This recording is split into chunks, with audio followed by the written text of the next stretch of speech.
রুতবার ঠোঁটে এক চিলতে হাসি ফুটে উঠল।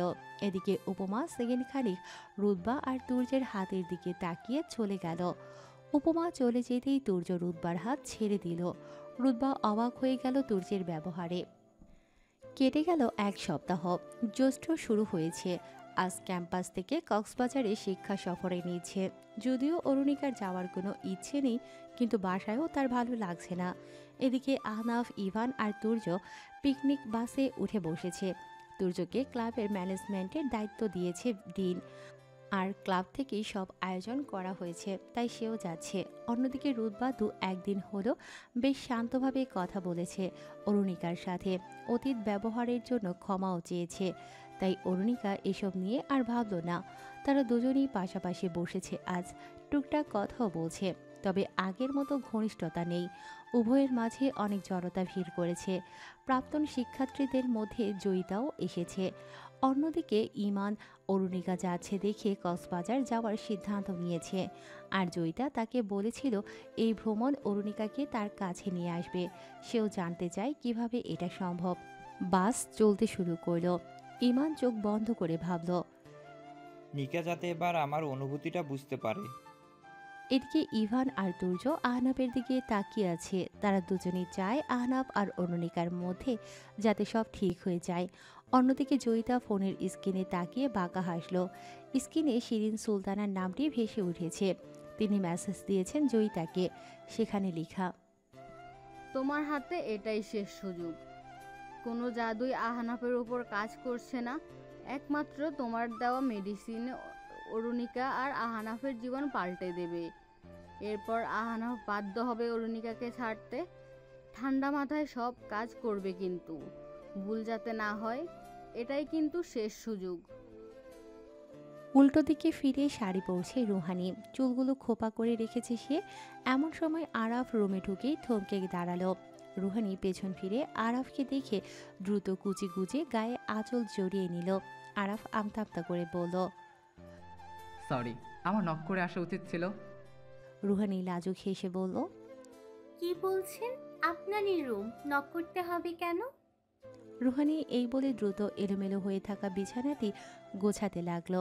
আরাফ কিছু একটা খুঁজতে এসেছিল। হঠাৎ তার চোখ আটকাল রুহানির কোমরে। শাড়ির আঁচল সরে যাওয়ায় দৃশ্যমান হলো সেই অংশ। আরাফ রুহানির কাছে এসে বলল, তোমার কোমরে এটা কিসের দাগ? রুহানি চমকে তাকালো আরাফের দিকে। ব্যস্ত হয়ে কোমর হাতড়াতে লাগলো। আরাফ তার হাত ধরে তাকে থামিয়ে আয়নার সামনে এনে দাঁড় করালো।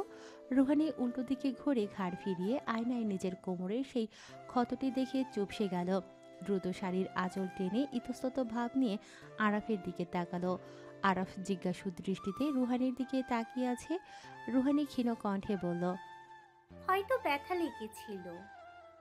আরাফ রুহানির হাত শক্ত করে চেপে ধরে বলল, এটা স্বাভাবিক কোনো দাগ না, কদিন আগের এটা। রুহানি আরাফের হাতের দিকে তাকিয়ে বলল, জানি না, বাদ দেন স্যার, চলে যাবে। রুহানি মেঝের দিকে তাকিয়ে রইল এক দৃষ্টিতে।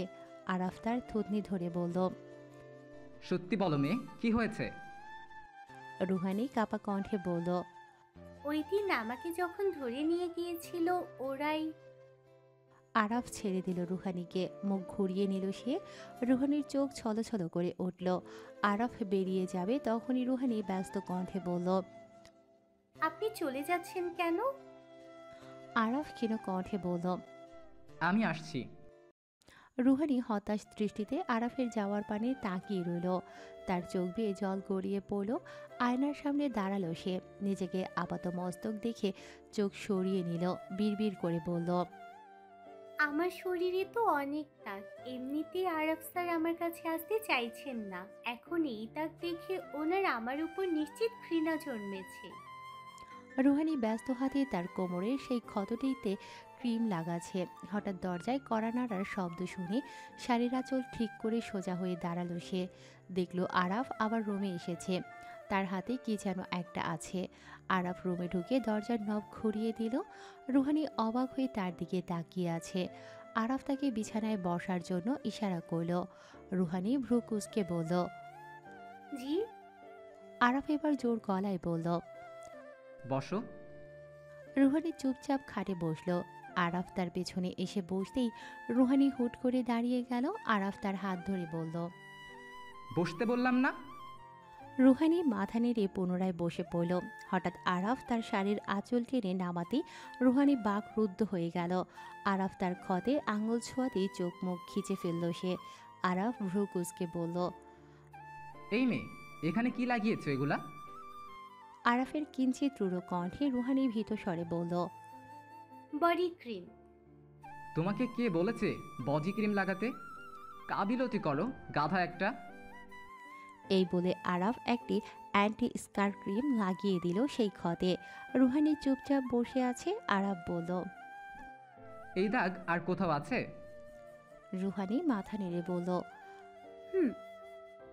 তুমি সাবান দিয়ে গোসল করেছো? তোমাকে ডাক্তার প্রেসক্রাইব করেনি কিছু? করেছি, কিন্তু বাসায় ফেলে এসেছি। কিন্তু এতদিনেও দাগ কমেনি কেন? ওদিকে হাত যায় না, আমার সামনেই লাগিয়েছি। পিঠে হাত পোছায় না। ওরুকে বলনি লাগিয়ে দিতে? ও যদি বুঝে ফেলতো। আরাফ উঠে জানালার পর্দাগুলো টেনে দিল। রুম এবার কিছুটা আবছা হয়ে এলো। আরাফ ক্ষীণ কণ্ঠে বলল। তোমার খুলো ওটা। আরাফ ইশারায় বোঝালো, মুখে কিছু বলল না। রুহানি কাপা হাতে তার ব্লাউজ খুলে বসলো। আরাফ একটা ওনা রুহানিকে দিয়ে বলল। এটা সামনে ধরে রাখো, বাকিটা খুলো। রুহানি আরাফের দিকে তাকিয়ে রইল। আরাফ শক্ত কণ্ঠে বলল। আমার এত সময় নেই, আমাকে বেরোতে হবে। রুহানি দ্রুত শাড়ি খুলে ওনাটা বুকের উপর ধরল। আরাফ এবার তার পেছনে বসে মোবাইলের ফ্ল্যাশ লাইট জ্বালালো। আলো রুহানির পিঠে এসে পড়তেই আরাফ স্তব্ধ হয়ে গেল। পুরো পিঠে কালচে দাগ, মাঝে কয়েক স্থানে গভীর ক্ষত। আরাফ সেকেন্ড খানিক চোখ বুজে বসে রইল। তার হাত মুঠো হয়ে এসেছে। সে নিজের রাগ নিয়ন্ত্রণ করে ধীরে ধীরে চোখ খুলে ক্রিমটি রুহানির পিঠের সব কটা ক্ষত স্থানে লাগিয়ে দিল। এরপর রুহানির সামনে এসে বসল। রুহানির চোখে জল দেখে ভেতরটা হু হু করে উঠল তার। রুহানির হাতে ক্রিমটি দিয়ে বলল। এটা প্রতিদিন 2 বেলা লাগাবে। তুমি যেখানে যেখানে পারবে লাগাবে, আর না পারলে আমাকে বলবে। আপনাকে? থাক, বলতে হবে না, আমি নিজেই তোমাকে মনে করিয়ে দিব। এই বলে আরাফ উঠে দরজার কাছে গিয়ে বলল। জামা চেঞ্জ করার সময় দরজা লক করে দিও, যে কেউ আসতে পারে। লক সিস্টেম কেন রেখেছো দরজায়? এই বলে আরাফ চলে গেল। এরপর বাইরে থেকে দরজায় টোকা মেরে বলল। দরজা লাগাও। রুহানি উঠে দরজা লাগিয়ে দিল। আরাফ চলে যেতেই রুহানি তার হাতের ক্রিমটির দিকে তাকিয়ে মুচকি হাসল। আয়নার সামনে দাঁড়িয়ে নিজের দিকে তাকালো সে। এবার নিজেকে দেখে ঘৃণা হচ্ছে না তার, বেশ ভালো লাগছে। বুকটা প্রশান্তিতে ভরে উঠেছে। সে নিজের দিকে তাকিয়ে বলল। খুব ভাগ্যবতী আমি। এমন সুপুরুষ কার ভাগ্যে জুটে, যার চোখে কোনো লোভ নেই কিন্তু শ্রদ্ধা আছে। আমি তো রোমান্টিক বর চেয়েছি। হ্যাঁ, সে একটু আনরোমান্টিক, কিন্তু নিরামিষও না। হয়তো অনেক লাজুক, হয়তো বা বেশি ভদ্র। রুহানি এইসব ভেবে নিজের মনেই হাসল। আরাফকে নিয়ে সারাদিন ভেবে ভেবে পার করলেও তার একটু একঘেয়েমি আসবে না। কক্সবাজার এসে পৌঁছতেই সবাই নিজেদের রুম বুঝে নিল। অরুণিকা অবাক হয়ে গেল তার চাবি পেয়ে। শিক্ষার্থীদের মধ্যে 7 জন মেয়ে একটি করে রুম পেয়েছে, ছেলেরাও তেমনই পেয়েছে। শুধু শিক্ষকরা ব্যক্তিগত রুম পেয়েছে। অরুণিকা ভাবতে লাগলো। তাহলে আমি সিঙ্গেল রুম কেন পেলাম? তুর্য ম্যানেজমেন্টের দায়িত্বে ছিল। অরুণিকা তার কাছে এসে বলল। আমি একা একটা রুম পেয়েছি। তুর্য ভ্রু কুঁচকে বলল। তুমি শেষে চাবি নিয়েছো কেন? একটা রুম এক্সট্রা নেওয়া হয়েছিল। অন্য রুম থেকে কাউকে আমার সাথে উঠতে বললে ভালো হয়। আমি একা থাকতে চাচ্ছি না। রুদ্বাকে বলো তোমার সাথে উঠতে। তোমার সেকশনে তো কেউ আসেনি। অরুণিকা রুদ্বার কাছে গিয়ে তার সাথে রুম শেয়ার করার প্রস্তাব দিল, কিন্তু রুদ্বা তার সেকশনের মেয়েদের সাথেই থাকতে চায়। কোনো মেয়েই অরুণিকার সাথে একই রুমে উঠতে রাজি হলো না। জয়িতা এক কোণায় দাঁড়িয়ে এই দৃশ্য দেখছে আর হাসছে। এদিকে অরুণিকা বাধ্য হয়ে সেই রুমটিতেই উঠল। বেশ বড় সেই রুম। একপাশে একটি কিং বেড, এর পাশে অনেক বড় ড্রেসিং টেবিল, জানালার সামনে একটি ডিভান, ছোট্ট একটা ফ্রিজও আছে। দেয়ালের সাথে লাগানো একটি টিভি, ওয়াশরুমও বেশ বড়। অরুণিকা এবার বারান্দায় গেল। হোটেলের 4র্থ তলায় সে। বারান্দা থেকে সমুদ্র দেখা যায়। বেশ চমৎকার দৃশ্য। রুমটা বেশ পরিপাটি, কিন্তু অরুণিকার মন খারাপ। কেউ কেন তার সাথে থাকতে চাইছে না, নিজেকে নিঃসঙ্গ মনে হচ্ছে ভীষণ। রুতবা এতটা পরিবর্তন হয়ে গেল, যেই মেয়ের হাত ধরে গত 5 বছরে সেই শহরের পথঘাট চিনেছে, সেই মেয়েটা এমন বদলে গেল, এত অপরিচিত হয়ে গেল। রুম থেকে বেরোতেই থমকে দাঁড়ালো অরুণিকা। জয়িতা আহনাফের হাত ধরে একপাশে দাঁড়িয়ে আছে। দুজনের ঘনিষ্ঠতা দেখে অরুণিকা দ্রুত সরে পড়ল। আহনাফ অরুণিকাকে দেখে জয়িতার হাত ছেড়ে দিয়ে বলল। তুমি কি শুরু করেছো? জয়িতা বলল, যদি অরুণিকা মুভ অন করতে পারে তাহলে তুমি কেন পারবে না? কেউ যদি মুভ অন করতে চায়, আমার এখানে কিছু করার নেই। আমি একবার যাকে ভালোবেসেছি তার কাছ থেকে মুভ অন করার চিন্তাই করি না। আমি জানি না তুমি কিসের অপেক্ষায় ছিলে, কিন্তু আমি আমার সুস্থ অসুস্থ কোনো মস্তিষ্কেই তোমাকে আশকারা দিইনি। তুমি কেন আশা নিয়ে বসে আছো? আমি কাউকে অরুর জায়গা দেব না। অরুণিকা তোমাকে ভালোবাসে না। আমি ভালোবাসি, এটাই আমার জন্য যথেষ্ট। তুমি ওকে ধরে রাখতে পারবে না। ও যদি চায় তোমার ওকে ডিভোর্স দিতে হবে। আমার ভালোবাসা এত দুর্বল না একটা সিগনেচারে সম্পর্ক শেষ হতে পারে। ভালোবাসা শেষ হয় না। এদিকে অরুণিকা দেয়াল ধরে শক্ত হয়ে দাঁড়িয়ে রইল। আহনাফের কি উচিত না সব ঠিক করে নেয়া? তা না করে জয়িতার সাথে কি করছে আহনাফ? অরুণিকা মিনমিন করে বলল, তুমি অন্তত আরেকটা সুযোগ চাইতে পারতে আহনাফ, কিন্তু না, তোমার যেদিকে সুবিধা তুমি সেদিকেই যাবে। অরুণিকা পিছু ফিরতেই ইমানের সাথে ধাক্কা খেল। ইমান অরুণিকার কোমর জড়িয়ে ধরে বলল। অরুণিকা ভ্রু কুঁচকে বলল, আমি ঠিকই আছি। আপনি চোরের মতো আমার পেছনে এসে না দাঁড়ালে ধাক্কা খেতে হতো না। একে তো আপনি আমার পেছনে এসে দাঁড়িয়েছেন, আর আমাকেই সাবধানে হাঁটতে বলছেন। আপনি এখানে না দাঁড়ালে আমি ধাক্কা খেতাম না। অরুণিকা ইমানের কাছ থেকে নিজেকে ছাড়িয়ে নিতেই দেখল আহনাফ দাঁড়িয়ে আছে। অরুণিকা কিছু বুঝে ওঠার আগেই আহনাফ চলে গেল। অরুণিকা মিনমিনিয়ে বলল, ভালো হয়েছে জয়িতার সাথে ঘ্যাসো আরো। It's revenge of nature. Ahnaf নিয়ম মাফিক চলাফেরা করছিল এই কয়েকদিন, কিন্তু কক্সবাজার আসায় বেশ বিঘ্ন ঘটল তার নিয়মে। রাতের খাবার খেয়ে রুমে ফিরতেই মাথাটা বেশ ঝিমঝিম করছিল তার। রুমের দরজা খুলবে তখনই জয়িতা তার সামনে এসে দাঁড়ালো। আহনাফ দেয়াল শক্ত করে ধরে দাঁড়িয়ে আছে। জয়িতা হালকা হেসে বলল, মাথা ঘোরাচ্ছে? আহনাফ চোখ মুখ কুঁচকে বলল, আমার মাথা ঘোরাচ্ছে তো তুমি হাসছো কেন? জয়িতা হঠাৎ আহনাফের শার্ট খামচে ধরে তাকে নিজের দিকে টেনে আনলো। আহনাফের অধরের স্পর্শ পেল জয়িতা। চোখ বুজে নিল সে। আহনাফের এমনিতেই ঘুম পাচ্ছে, শরীর অসাড় লাগছিল, তাই জয়িতা কাছে টেনে আনতেই সে ভারসাম্য হারিয়ে ফেলল। আর সেই মুহূর্তে অরুণিকা রুম থেকে বেরিয়ে এই দৃশ্য দেখে থমকে গেল।